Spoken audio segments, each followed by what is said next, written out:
Hey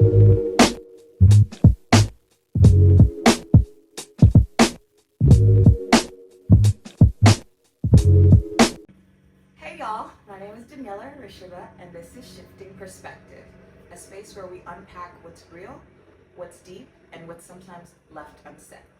So, for today's segment is for all my firstborn immigrant daughters out there. Baby, we see y'all.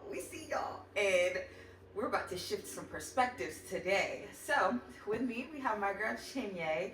Chinye is one of my closest, honestly, longest friend too, if I really think about it. Like, technically, one of my longest friends. But, go ahead and introduce yourself, babe. My name is Chinye Nwaobi. First generation American. Parents are from Nigeria. Me and Danniella, we go way back.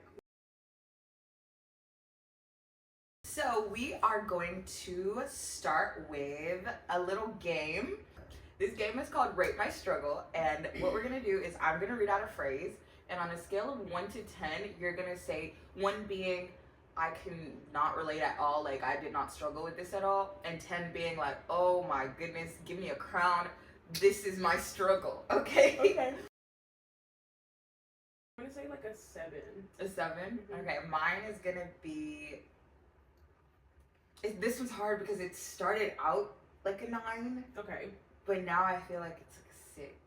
Okay. You know? Because now I feel like they don't care. Like, when, like, not in the sense that they don't care, but in the sense of like, they see that I'm working, they see I'm doing big things, they see I'm doing, you know, and it's like, because they don't understand, they're just kind of like, whatever makes you happy, you're taking care of yourself, so, oh well, you know? I think for me, like, just being an accountant, like, they just automatically assume tax, and just, that's not my, I'm like an accountant where, like, my skills may not really help you.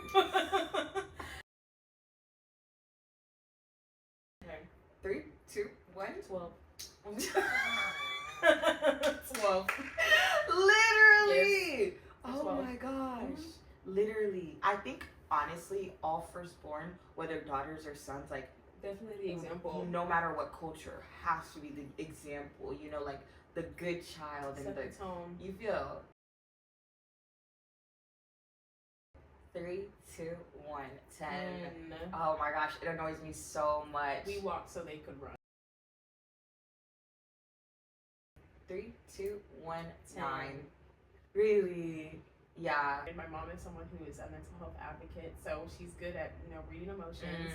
So I'm on the phone like on seconds from having a breakdown, and she's just like, "Are you okay?" Boom. That's all it took. That's all it took. It's like, "Hey, what's wrong?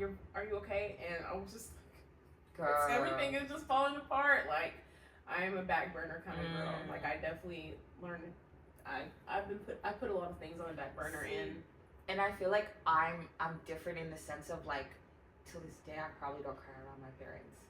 Like, till this day, like, if I feel super emotional, I don't think I've ever seen you like fully cry. No, and you probably won't. Like, that's what I'm saying. Like, I will never. I'll like a few tears will go, or I'll be like, ooh, I'm on my period or emotional, like, whatever. We're good, guys. Let's go. Exactly. Never mind that. But to like fully like sob, cry. I think the only person who's seen that is like my therapist and my video diaries. Wow. Yeah, and it's like that's one thing I'm working on now is just being able to express that and being able to like show exactly. But it's like for me, like even with my parents, like whenever I have like hard conversations and stuff, or like, oh, are you okay? And I'll be like, yeah, I'm fine, I'm good, right? Yeah. And then I'll go cry, and then I'll go back. I'll be like, oh, we're good, back to regular schedule. Yes. Alrighty, we are back, and we're now gonna dive into these questions, right? So, question number 1. What do you think the most misunderstood part of being the oldest daughter is in an immigrant household? How easy it is. It's so obviously not easy, but it's like hiding the emotions and like how I'm truly feeling. Yeah. But then to present something more just like as if it was so flawless. Yeah. And it's just so like it's it's nice to hear in the sense of when other people are just like, you just do everything so effortlessly, so flawless, like you are just so, you just carry yourself with so much grace. Meanwhile, like I'm struggling. I'm literally burning out every other day. I'm internally struggling, like trying to fill my cup, but it is just, it is so hard. It was so hard, like just to continuously put a face. And I think for me, it's kind of the same with you, but mine is more so like everybody just assuming I've got it, you know, because I'm the oldest daughter, they're just assuming, oh, she doesn't need help, or she's not struggling with anything, or like because I don't show so many like emotions, and because I'm very like, they don't see me cry and stuff, you know, it's very much like, oh, she's fine, you know, I don't ever have to worry about you. No one have to ask me anything. You feel me? And it's crazy because I feel like the only times that I get anybody's attention is when I'm like loud and crashing out. And that's not the type of person I am. I'm a very like, let me think about it and then I'll react. But I feel like some moments I'm just like, ugh. Even when we had like a nanny, so when my mom was working overnights at the hospital and then my dad was either traveling or he would come back home late, they just needed someone to like take, you know, bring from school and just watch us for the evening. My parents made it clear, or when talking to them, just telling them like, oh, Chinye can handle it, like, you know, she can bathe them and feed them and stuff like that. If you just, you know, she was just there for adults. Yeah, just to be like, and I mean, like, yeah, she cooked here and there. It's not like she didn't do her job, but it was just like, I kind of still did everything. And so it just kind of sucked where there was help, but like, I still was the help. Growing up kind of taught me that like moving forward with my kids and like generations and whatnot, I do want to make sure they know like your job is to be a child. You know, you're not supposed to be a third parent. You're not supposed to be like a nanny or a cook or whatever, you know. And I think for me, like even the concept, this is very controversial, but I am 100% like, if I need my older kids to watch their younger siblings, like I'm 100% gonna pay them, because if they weren't there, or if I need somebody to watch them when they're younger, of course I would pay them. You know, would it be as much? Let's slow down there, you know. Come on now. But it's, I feel like I would want to pay them just so they know that it's not an obligation. It's just like, if you want to help, you can help, but I'm not asking you to cancel all your plans or to like be the parent and this and that. And I don't know, it's just very interesting to me, because even now I feel like that's one of those things that just doesn't go away, you know. And I understand when like families have more kids and larger families, that the oldest like siblings automatically help, you know. But there's a difference between that and being helpful, like, oh, I just want to help the family, and being required to do it. You know, and I don't ever want my kids to feel like they're required to do something.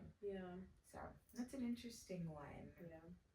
How has your relationship with your parents evolved over time, especially like as you've like gotten older and you have more life experiences? Definitely I've been more vocal, and definitely I've been more of an advocate for myself. Obviously, like, you know, when I was younger, it was really just like listening to them and what they have, and, you know, telling me what to do, as what parents do. And I think that really evolved in college for sure. Just kind of setting up stricter boundaries and just protecting my own peace. And, you know, also like with the world changing and like society and their standards and stuff, I think there's been some open-mindedness, especially like coming from my mom. So, you know, I definitely find myself talking to her a lot more. And I recently learned, like, I sometimes don't give my mom enough credit, especially like with her being in the mental health field and just knowing what kids and young adolescents go through, that it's like the same stuff is kind of happening in the home too. So I think she kind of felt obligated to talk to us, and I still had that fear, like as a child, where if I did open up, I was gonna be like validated and reprimanded. And, you know, it's a slow process, but definitely like I do appreciate like my mom's open-mindedness, and I appreciate like the conversations we have, because like, yeah, I could call her every day and we'd be talking about anything. And my dad, on the other hand, it's still kind of like a work in progress for sure.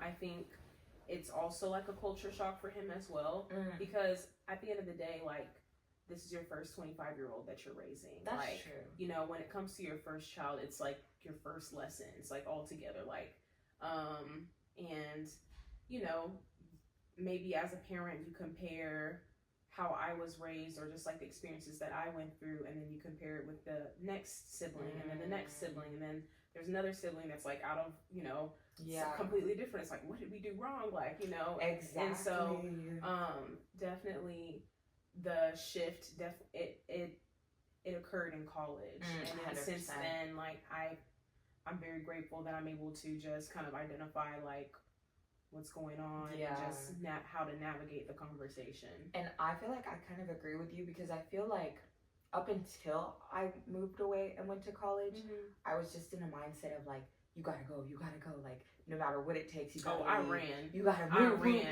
like right after graduation, moved out. Exactly. It was like, no, but it was in a sense of like, keep your head down, finish school, and then boom, you can move, you can go, And then I think being in college, having that freedom, being able to like kind of choose what relationship I wanted with my parents, changed a lot for me.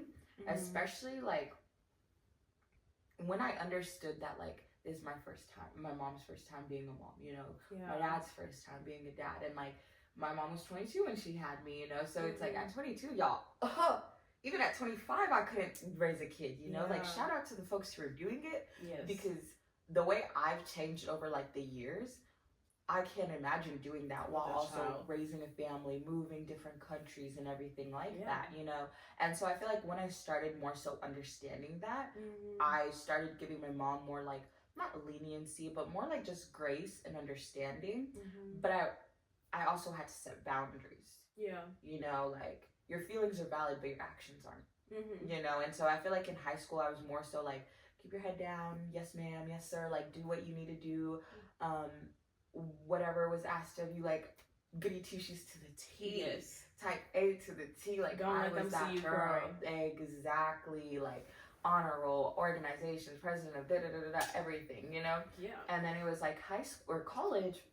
I was freshman year still trying to keep that same momentum going, but I think by like spring semester of my freshman year, I had started getting burnt out so badly.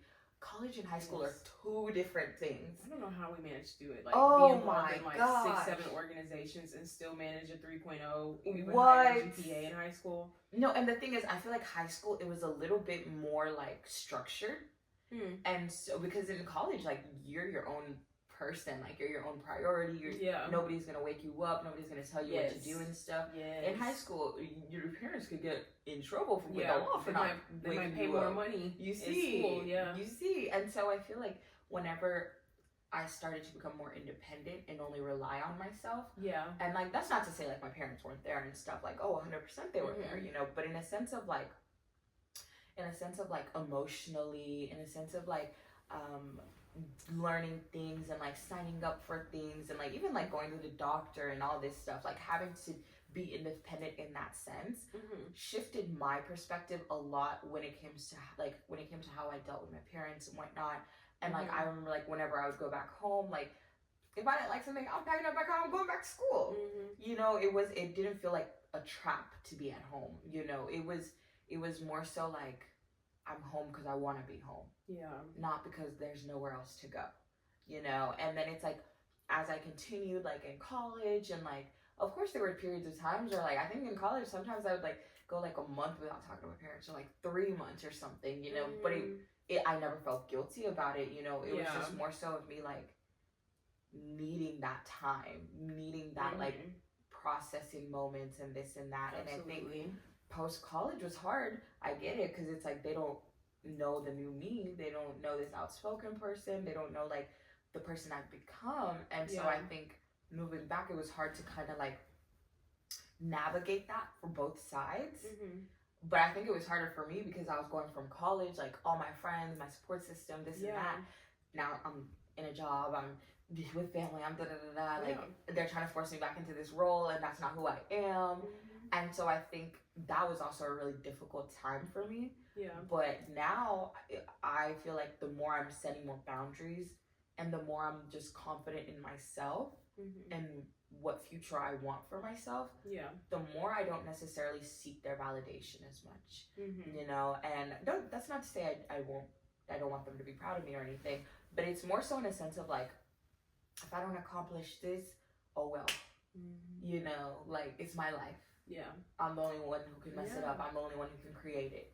You know, if they're not happy about something, I ask myself, like, them not being happy about something, does it add anything to my life? Does it subtract anything from my life? You know, I have tattoos. Come on now. In an African house, I keep getting more, you know, but it's like, I have to ask myself, like, of course my parents don't approve, right? But is that adding to my life? No, I love my tattoos. They mean something to me. Yeah. I see them, they remind me of something that I need to be remembered of, you know? And so if I didn't have that, I feel like I would be missing something from my life.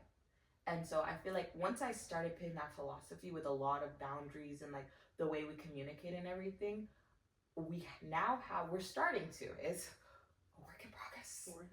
But we are now starting to have like a more like equal relationship and more open relationship. Like, even whenever I was going through my breakup and stuff, like, I told my mom, she was like, oh, like, are you okay? Do you want a hug? I was like, ugh. Let's not do that. I don't do physical touch. Let's calm down. Yeah. But even like me opening up and telling her about that, like, younger me would not, you know, no way, I wasn't allowed, but you get what I mean. And so I think it has changed, but it also comes not necessarily from the relationship in itself, but it's the relationship I have with myself. You know, and because I give myself validation, because I'm able to understand that everything I do is for my future, and I'm prioritizing myself over my family, which is hard. You know, but because I'm doing all of that, I feel like the relationship is healthier. And even though they sometimes don't accept the boundaries I've set, they're still my boundaries. I still don't care. I said what I said, you know. Have you ever felt guilty for like resting or having fun or just like being your age, you know? I struggled in that aspect because as a first daughter, I felt like I didn't have a sense of childhood. I felt like my siblings kind of had a childhood. I was just like the caretaker. So, you know, going out in public is always taking care of my siblings, and, you know, like, it's weird. Like, it's kind of hard to channel an inner childhood that you didn't really have. Especially, like, as, like, you know, during, like, my healing journey and just, like, a lot of reflecting, it's hard when it's like, just channel your inner childhood. And I'm just like, who is she? I don't know what that is, you know? Like, I mean, I look at pictures and like, I think of, you know, memories here and there. And so, you know, it's just like, it's really slow. And so when I take time for myself, I feel really like lost because I don't know what that means. I don't know what it means to find things that make me feel good in a sense of just like self-care. And so, I mean, it starts off slow. You know, there's like the self-care regimen, just like facials or just like having a self-care Saturday, just kind of seeing like doing things like, especially like in college, like once I've seen what other people do to take care of themselves, I was like, okay, like I see it. So journaling for sure was like the best practice of self-care for me because I'm an overthinker. Like, I overthink. I can make a million worst case scenarios. What? Story apparently, after story. Maybe, I think they said the human mind makes about like 70,000. Is it 70,000? Please don't quote me on this. 70,000 like decisions a day. I make like 140,000. But I spiral, and like the only way like I'm able to make sense of it is when I journal. Especially when like I see things like on social media or just it's like a whole bunch of stuff. It just kind of triggers me sometimes, and I don't know how else to channel it other than talking to someone about it, or just like journaling, or just like going outside, you know, just stepping away from everything. And I've learned that recently. So it's definitely it's a process, but then I don't feel guilty anymore because now these are the things that I need to fill my cup. Yeah. Because if my cup is empty, how am I supposed to like give myself to other people? Yeah. 100%. You know, how am I supposed to pour my time and energy to people if I'm not taking care of myself? Like, where was that energy coming from? And I feel like burnout is such a big deal, or not even a big deal, but it's such a big issue. Yeah. For firstborns especially. Just because it's like we're so used to like busy, taking care of everybody, taking care of this and that, and ourselves, and like all we got going on, and it's like the feeling of like, I have 2 hours in today. Now I'm anxious because why do I have 2 hours free? You know, like now I'm like, oh my gosh, I'm wasting time, or like I should be doing something, or keep my mind busy. Exactly, or like, oh, okay, well I have 2 hours, let me go finish this up, or get caught up on this, or you know, and I think burnout comes so easily to us because we never realize when our body and our minds have had enough until it's too late. Whether that's you get sick, whether that you fall into a depression, whether you have anxiety attacks, like burnout will hit you when you least expect it. Absolutely, I agree on you. And it's hard because you fall into those patterns of like, I have to succeed, I have to get this, I have to achieve, and to a point where it's like, I feel like I don't even like celebrate myself, you know. It's always one of those things where it's like, oh, okay, cool, I did this, I finished it. Like, everybody's like, oh my God, you're so da-da-da. But personally, I'm like, okay, but what next? Or how can I do better? Or what's the next step up? You know, like, even my graduation, I'm getting a certification in photography and digital design, right? Because it's not a master's, I feel like I don't need to be celebrated, you know? Or I feel like... But that's something worth celebrating. You know? You did it. And I'm learning that, and I'm trying to, like, even now convince myself of that. Like, I feel like an imposter, you know? Like, because I see all my friends, like, oh, master's degree and this and that. And because I feel like it's not, like, a higher education degree. And it's, like, I feel like, okay, well, it's useless, which it's not. I know it's not, you know, but it's like the thoughts that in my head that I have to kind of control. I'm just having to realize that it's okay to rest, you know, and not even just realizing, like convincing myself that. Yeah. If I do something for myself, I'm like, you just wasted money.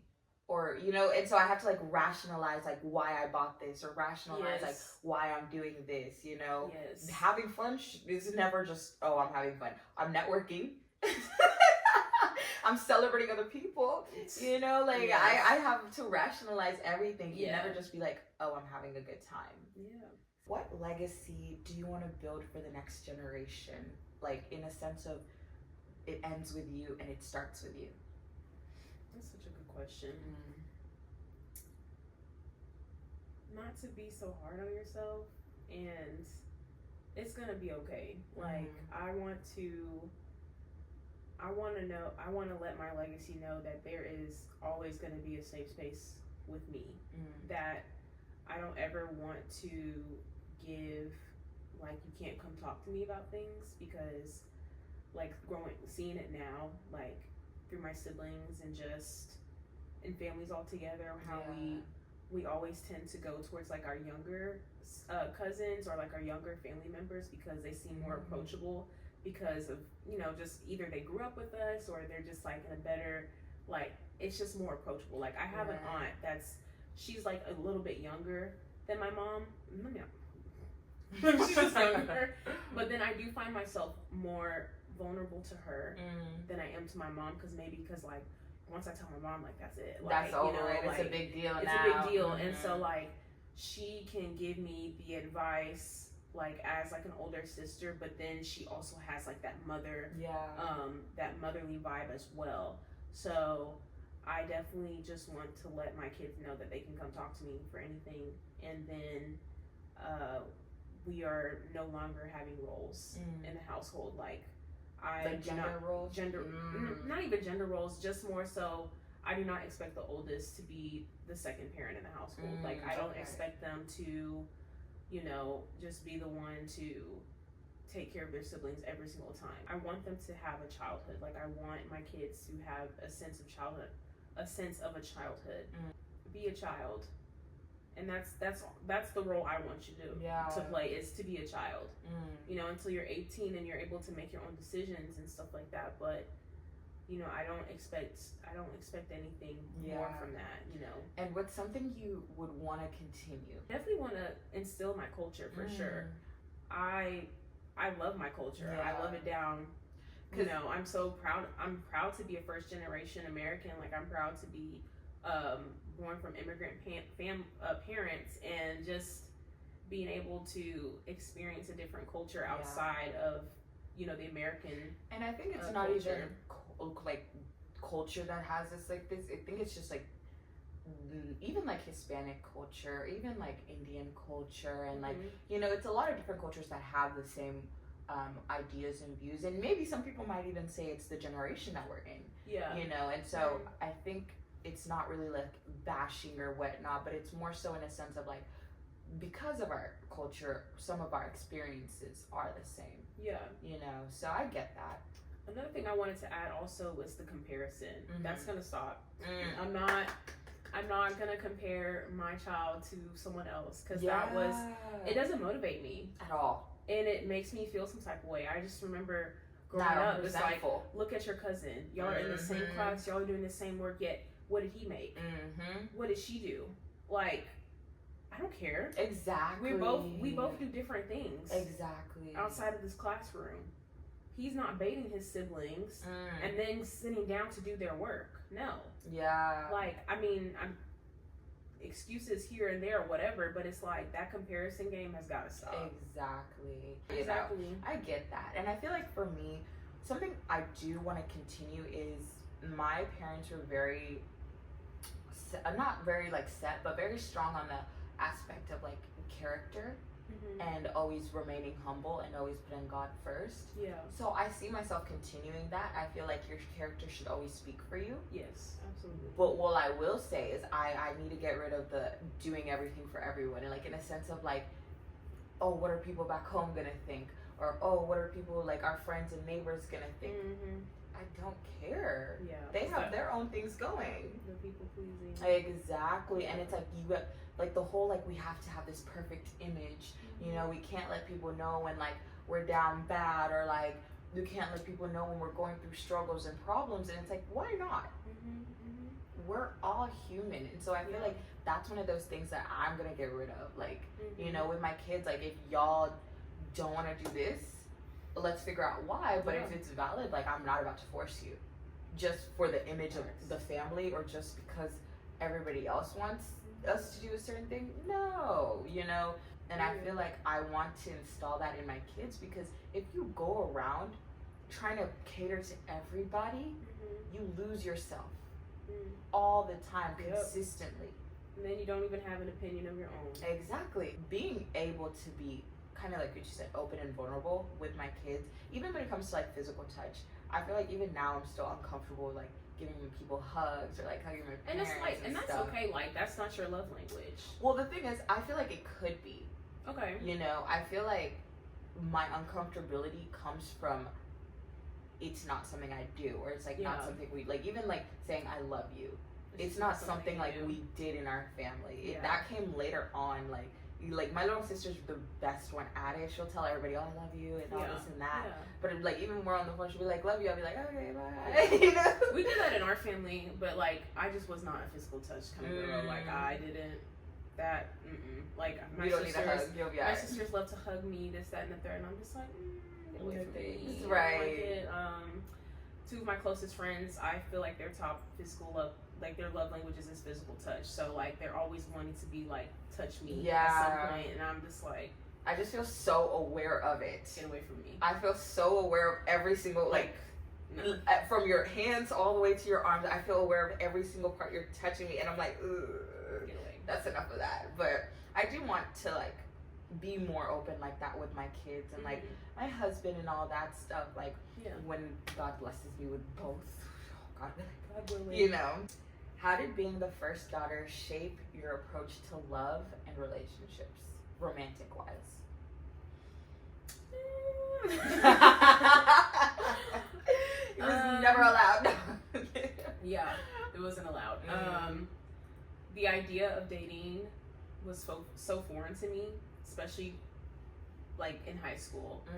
There was no way I would see myself ask my mom, hey, I'm getting lunch with this guy, is it okay if I get some money?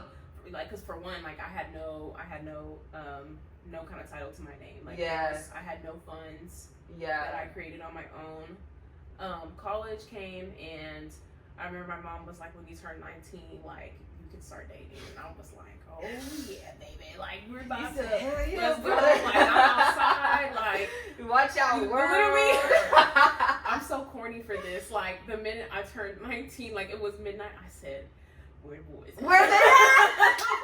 Where the fun? Where they at? Like, I'm ready to go. Yeah. And that excitement died down for such a long time. And it just kind of, like, it just came out of nowhere, honestly. Just having, like, my first relationship in college, and just, it was a lovely experience.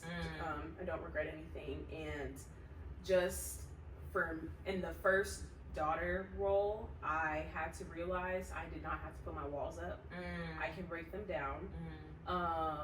And my goal was not to be a fixer-upper. I learned that, yeah, we're opening up, man. I'm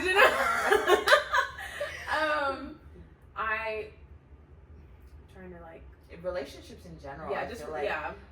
With my experience, it was one of those. At least you got a date, you know. Yeah. At least they said 19. For me, it was unspoken. Yeah. It was like focus on school, on school. And I didn't tell them anything. Like, you know, that wasn't a conversation I was wanting to have. Yeah. And so, you know, when I didn't talk about it, like, they still thought I was single. Then so when are you gonna find somebody? As soon as you graduate, they're like, okay, marriage. Yeah. Marriage to who? Because y'all didn't let me go outside. Exactly. I stayed inside. Exactly. And I feel like for me, it was one of those things where it was like, throughout high school and middle school, oh my gosh, I remember this one time. It was my freshman year of high school. I was at this like end of the year, like school dance kind of party. And so one of my guy friends, solely a friend, right? One of my guy friends, he was teaching me how to dance and like the bachata and all these like type of Hispanic dances. And then like we took a picture at the end. My mom was there, so it was like, oh cool, it's chill vibes, whatever, right? But she was recording us dancing, and then she was recording like that she took the picture, and she's not thinking anything of it, right? She posts the pictures and videos in our family group chat, right? Not thinking anything of it. Oh my gosh. We got home at like midnight or something. The next day, my dad, like, he's like, Danniella, if he uses my full name is something. It's over with. He was like, Danniella, I need to talk to you about something. I was like, what did I do? You're analyzing, like, I didn't about fail nothing. I didn't get in trouble. I'm thinking about I'm even thinking about, like, did they see something on my phone? Like, I'm thinking about everything. Yeah. All for him to show me the videos and pictures, like, oh, who is this? Do you want to tell us what is going on? And da-da-da-da. I'm like, that's just my friend. Like, we just took a picture. Like, there's nothing deep about it, right? This man was like, no, you can't pose like this. You can't dance like this. You can't do da-da-da-da-da. Like, you're not allowed, all this and that. Like, I was low-key scarred after that. I said, don't worry, I'll never touch another man again.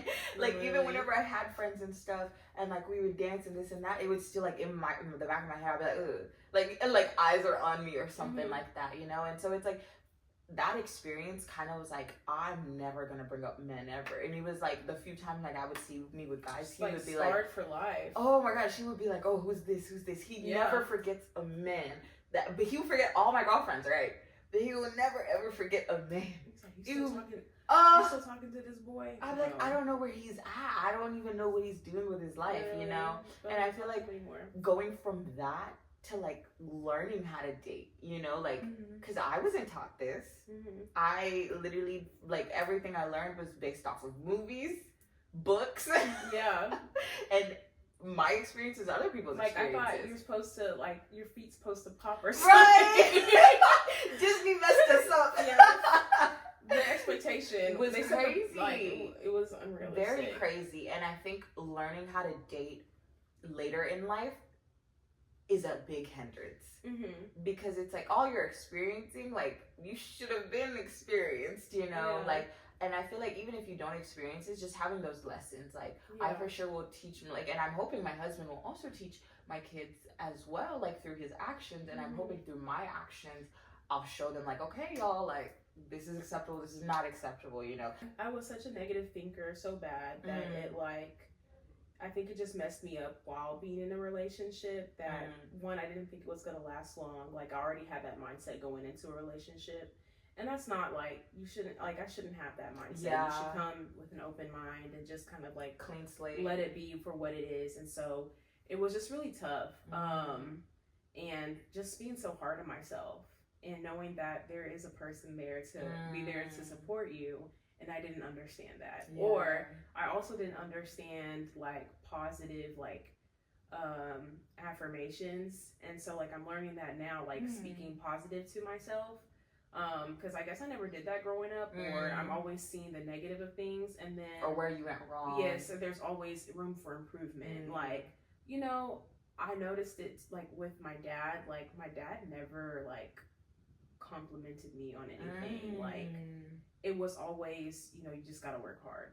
That was my compliment. That was exactly. And then when I got, you know, the achievement or whatever the goal I was reaching to, it was okay, what's the next thing, you know? And so it's not for the moment we're celebrating or just like the fact that I recognize it. That's where I thought my love was. I thought in my relationships or like all the friendships that I've had, that's where I thought that was the love language, was through the accomplishments or me doing the things, success, yes, or just like, you know, making food or just like, you know, going above and beyond for people. Like that was how I showed love, and them like complimenting it was, I guess, my way of that was like the communication, like, okay, I'm doing a good job. Yeah. But there was still something missing because regardless, I should have been already like content, and I don't need their validation to be happy. Like I don't need them to be happy. I have to be content with myself. And now going into like the healing journey, it's hard because I guess I just didn't validate myself enough. And so now that I didn't have that validation anymore, it's like, oh, so I'm just a failure. Yeah, like, oh no, like what's happening now? I messed up everything. I pushed people away, like and now it's like that self-loathing, self-doubt is heavy on you. Yeah, self-sabotage, I don't know, whatever you want to call it. It's just, now it's like, what was the point in all this? You know? And that whole thought of like starting over. It's like, and it's just like, really just like getting deep into it, like what was the point in living if there was nobody there to live for? And so now it's like, not that like I didn't want to live, like I didn't know how to live.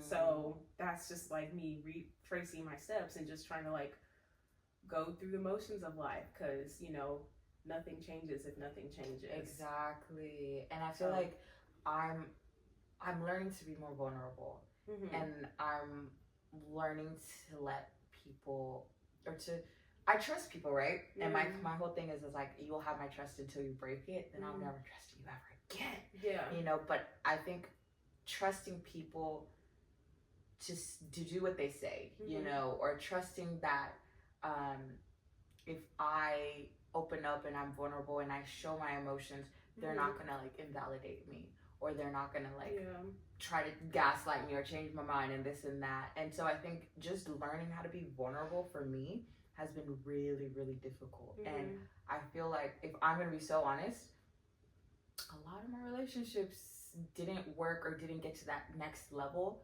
because of my lack of and like even just emotional unavailable. Like I had to raise my hands and look in the mirror and be like, you keep attracting certain men because they're just reflecting you. You know, and it's like, I keep attracting emotionally unavailable men because I'm emotionally unavailable. How do I expect them to open up and talk to me when I won't do the same thing? You know, or how do I expect somebody to commit to me, or how do I expect a committed relationship when I run as soon as things get serious. Mm. You know, I'm a lover, but I'm also a lever. I've learned that about myself. I'm the biggest lover girl, but I'm actually a track star. I'm quick with it, you know? Fight or flight. And I have to kind of realize that, like, for me, like, knowing when it's okay to leave and knowing when I need to stay. Because even whenever I was talking to my therapist and she was like, I was like, oh, I'm going to end this relationship and this and that. She was like, is this a decision you need for yourself or are you just running? Yeah. And her even having to say that to me was like, okay, confirmation that, like, I do need to think this through more, you know? And so, but, like, I thought it through and I was like, no, I'm not running this time. Yeah. I'm just leaving. Yeah. So it's hard. And I Definitely. think on top of not only learning, like, this is my first time experiencing a lot of these emotions. Yeah. You know, I'm 25 and I still don't think I've ever been, like, truly in love. You know, there've been men that I, like, have love for, you know, and I could see myself falling in love.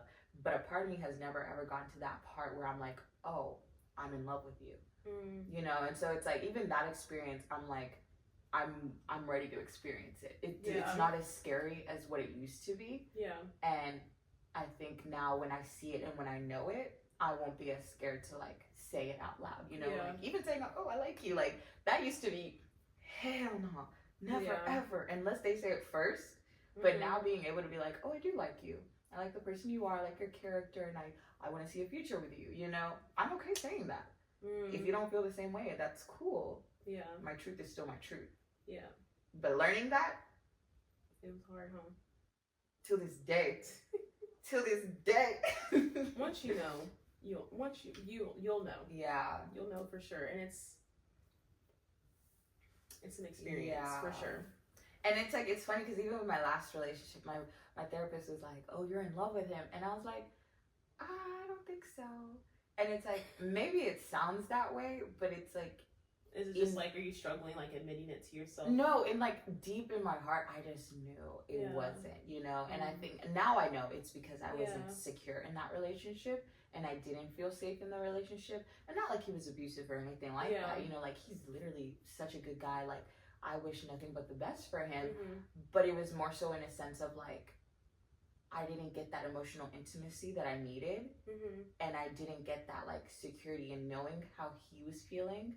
And knowing, like, his true intentions for us in our future. And because I wasn't secure in that, I feel like I didn't allow myself to fully open up. Yeah. Do you feel like you struggle with letting people take care of you or letting people, like, do things for you? Absolutely. Yeah. Because I'm always the one to do it first. And so when someone else does it for me, I'm like, what? I've had to learn to let go of control. Yeah. I had to learn that I'm very controlling. I think I still struggled with it. And I think I saw that a lot in my relationship too. So.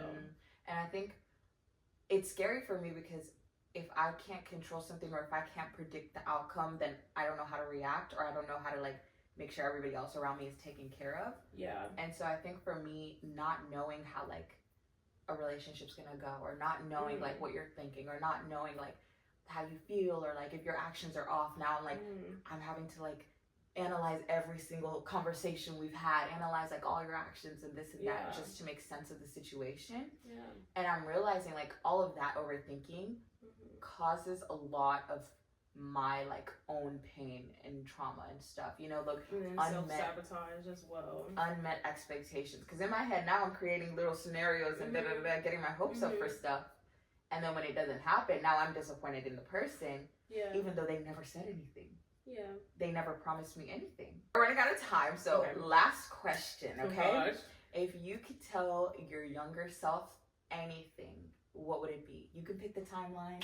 It could be high school you, it could be college you, it could be last year you. You know, if you were to tell your younger self something, what would it be? I would give them a hug for sure. For the start. Like, I think I did this, like, it was New Year's Day. And, you know, I might preface, I might cry, but I looked in the mirror and I, like, looked myself in the eye. Not good at that at all. Yeah. And at that point, like, I was looking at myself in the eye and I saw like 6-year-old me. And when I saw a girl who was scared and was just scared of what was happening and what's to come, and like just really nervous, and just like telling them like it's gonna be okay, like, hey, I love you. And I didn't say that a lot to myself, like, I love you, and we're gonna get through this. And it's just someone like I'm continuously holding my hand with, especially like during Lent. Like, I've just been holding my hand the whole time, and at the end of the day, we got out of bed. That's the first step. We got out of bed. We brushed our teeth. You know, we journaled. Like, it's just the little things. And not to be so hard on themselves. Like, telling my younger self that probably now transitioning to like middle school, high school me, that it'll be okay, and that you don't have to carry this much. Because it's heavy, like it's super, super heavy. So, just like kind of having her close to my heart, and she's gonna be okay, you know. So I don't know if I really said anything to my younger self, but yeah, it's just, you know. I think for me, it would have to be like your self-worth isn't equivalent to your success, or your success doesn't define your self-worth. I think for the longest time, I was always trying to get rewards and be the top student and be the top athlete, and you know, and that was draining, because it's like, okay, I did achieve those, but I still didn't feel like, oh, I love myself now. I didn't feel like, oh, that person is like good enough, you know. And I think whenever I stopped chasing that feeling is when I truly started to like see myself. And so I think knowing that like who I am as a person is enough. I don't have to be successful. God willing, I am, you know. I don't have to be a B student, honor roll student, you know, but I was, you know. I don't have to have a perfect relationship or even be in a relationship, you know. I, just the way I'm standing right here today, I'm enough. I'm worthy. And I think if my high school me, or even my middle school me, who I was going through some bullying and whatnot, I feel like if they knew, like, at the end of the day, who you are as a person is enough. You were crafted by God. Like, there's nothing else that you need. There's nobody else that you need. Like, words, actions, it doesn't matter. Because at the end of the day, just being born, being alive, makes you worthy. And I wish somebody was there to tell me, so I'm telling whoever needs to hear it now. Girl, I love these talks. Thank you so much for being here. Thank you for having me. I love this. I love it. Oh, it made me so happy. But this has been Shifting Perspective, Firstborn Immigrant Daughter Edition. Thank you so much, Chinye, for being here. Thank you so much for having me. It means a lot, for sure. I love it. Don't forget to subscribe, like, comment, and share. And I will see y'all next week. Bye.